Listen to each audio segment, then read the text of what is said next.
বিশ্ব পরিবেশ দিবস উপলক্ষে আজ দুর্গাপুরের অরবিন্দ সোসাইটিতে All Indian Human Rights Organisation এর উদ্যোগে একটি বৃক্ষরোপণ কর্মসূচির আয়োজন করা হয়। পরিবেশ সংরক্ষণ ও সবুজায়নের বার্তা মানুষের কাছে পৌঁছে দেওয়ার লক্ষ্যে এই কর্মসূচি অনুষ্ঠিত হয়। অনুষ্ঠানে প্রধান অতিথি হিসেবে উপস্থিত ছিলেন চন্দ্রশেখর ব্যানার্জি। এছাড়াও সংস্থার পক্ষ থেকে উপস্থিত ছিলেন প্রেসিডেন্ট বিশ্বজিৎ পাজা সহ সম্পাদক সোমনাথ দাস এবং জেনারেল সেক্রেটারি পার্থ পণ্ডিত মহাশয়। অনুষ্ঠানে সমাজের বিভিন্ন স্তরের বিশিষ্ট ব্যক্তিবর্গও অংশগ্রহণ করেন।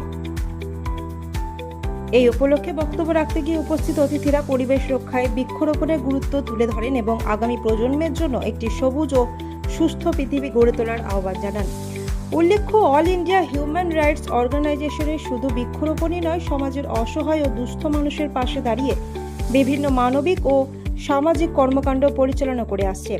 মানবাধিকার রক্ষা, সমাজসেবা, স্বাস্থ্য সচেতনতা, শীতবস্ত্র বিতরণ এবং বিভিন্ন জনকল্যাণমূলক কর্মসূচির মাধ্যমে সংস্থাটি দীর্ঘদিন ধরে মানুষের পাশে রয়েছে। পরিবেশ রক্ষার এই উদ্যোগে অংশগ্রহণকারী সকলকে ধন্যবাদ জানিয়ে সংস্থার পক্ষ থেকে ভবিষ্যতেও এ ধরনের জনকল্যাণমূলক কর্মসূচি চালিয়ে যাওয়ার অঙ্গীকার করা হয়।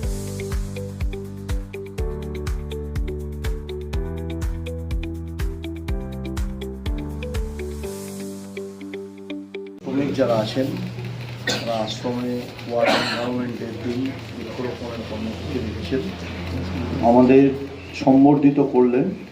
এই সম্বর্ধনার কতটুকু যোগ্য আমি নিজে জানি না, কিন্তু এর যোগ্য যারা, তারা আসল হলেন দুর্গাপুরের মানুষ। তারা যদি নির্বাচিত না করতেন আমাদের, তাহলে হচ্ছে বিধানসভায় যাওয়ার ছাড়পত্র পেতাম না এবং পরিবর্তনের সরকার প্রতিষ্ঠিত হতো না।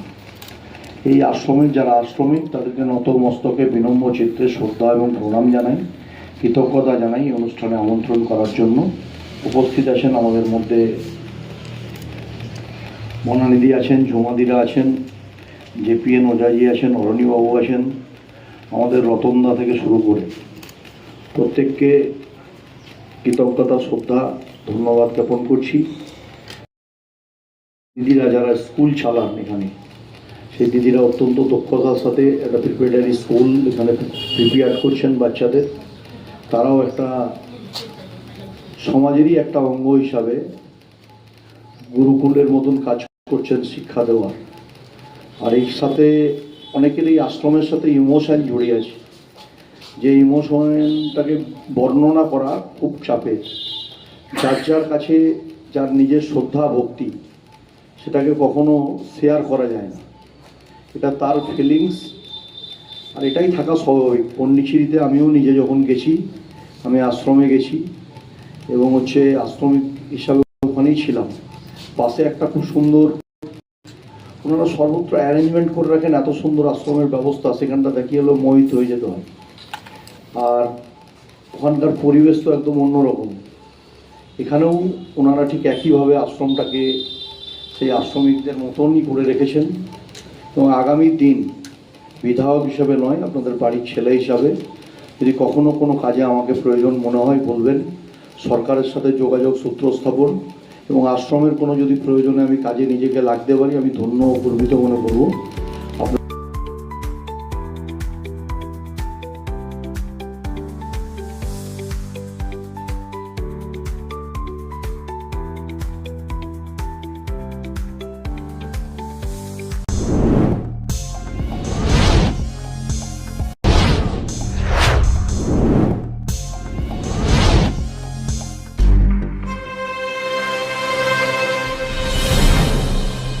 জেলার সমস্যা হোক বা খুশির খবর, শহরের হাহাকার থেকে আপনার ব্যথা, জেলার গর্ব হোক কিংবা জেলার মেধা, গ্রামের অজানা গলি থেকে শহরের ব্যস্ত এলাকা, সব জায়গার খবরের ওপর রয়েছে নিউজ আই 24 ডিজিটালের নজর।